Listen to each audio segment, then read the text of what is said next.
வணக்கம் நண்பர்களே.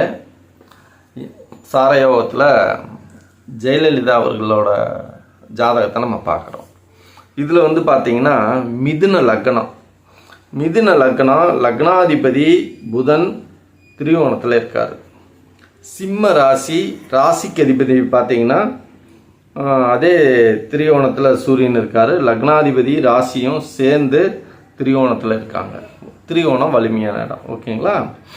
அப்போ கர்ம பூர்வ புண்ணியஸ்தானம் ஜீவனஸ்தானம் 5-10 அதிபதி பார்க்கணும். 5ஆம் அதிபதி சுக்கரன் 10ல் உச்சம். பூர்வ புண்ணிய ஸ்தானாதிபதி 10ல் ஜீவனஸ்தானத்தில் உச்சம். 10ஆம் அதிபதி 7ல் லக்னத்தை பார்க்குறாரு. 7ல் ரெண்டுமே வலிமையாக இருக்குது. எதுவும் பாவகிரகங்கள் பார்க்குறது எந்த பிரச்சனையும் இல்லை. நல்லா இருக்காரா? அடுத்து பார்த்தீங்கன்னா இதுதான் இந்த லக்னம் நல்லா இருக்கு. ராசிநாதனும் நல்லா இருக்காரு.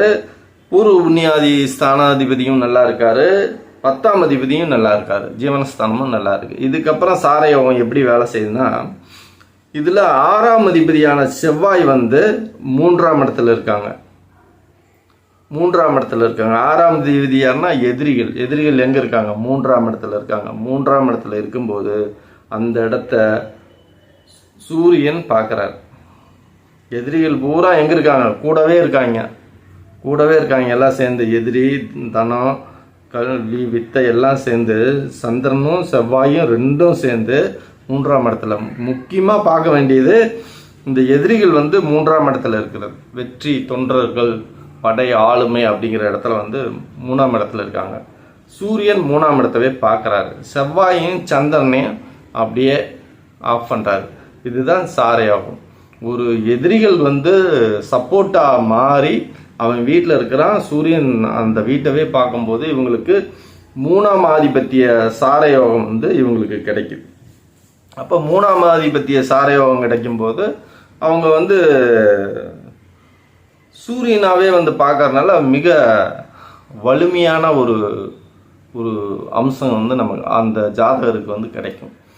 யோகமும் பூர்வஸ்தானாதிபதி 10ல் உச்சங்கிறதுனால அதுவும். ஆனால் லக்னத்தில் மாந்தி இருக்கிறது அவங்க உடல்நிலை, உயிர் சம்மந்தப்பட்ட விஷயங்களுக்கு எப்பயுமே ஒரு சில பிரச்சனைகள், அந்த மாதிரி உடல் தொந்தரவுகள் அதிகமாக இருக்கும். அப்போ இந்த சாரயோகம் இதுவும் நல்ல 3ஆவது தான் வெற்றி, ஆளுமை, படை, தொண்டர்கள், செல்வாக்கு. ஒரு மனிதனோட செல்வாக்குங்கிறது அந்த 3 தான். படைபலம்ங்கிறது ஒரு படைபலம் எந்த அளவுக்கு ஒருத்தருக்கு வலிமையாக இருக்குதோ அந்த அளவுக்கு அவன் பெரிய ஆளாக இருப்பான். அப்போ சூரியனை பார்க்கும்போது செவ்வாய் 6ஆம் அதிபதியும் இருக்கார். 2 ராஜகிரகங்களோட சாரயோகம் பெற்றனால அவங்களும் அதாவது இந்திய லெவலில் பெரிய ஒரு ஆளுமையான ஒரு தலைவராக வந்தாங்க. அவங்க வேணும்னு வர்றது, வேணாம்னு வர்றது அதெல்லாம் பிரச்சனை இல்லை.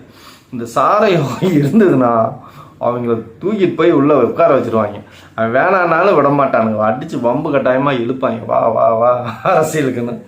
ஏதோ ஒரு சூழலில் அவங்களுக்கு அரசியல் உள்ளே போய் அரசியலில் புகழ் பெற்று ஒரு அரசனாக விளங்கக்கூடிய தகுதியை உருவாக்கும். அதுதான் அந்த சாரயோகம் இவங்களுக்கு இருந்திருக்கு அப்படிங்கிறத நம்ம உறுதி செய்கிறோம். நன்றி.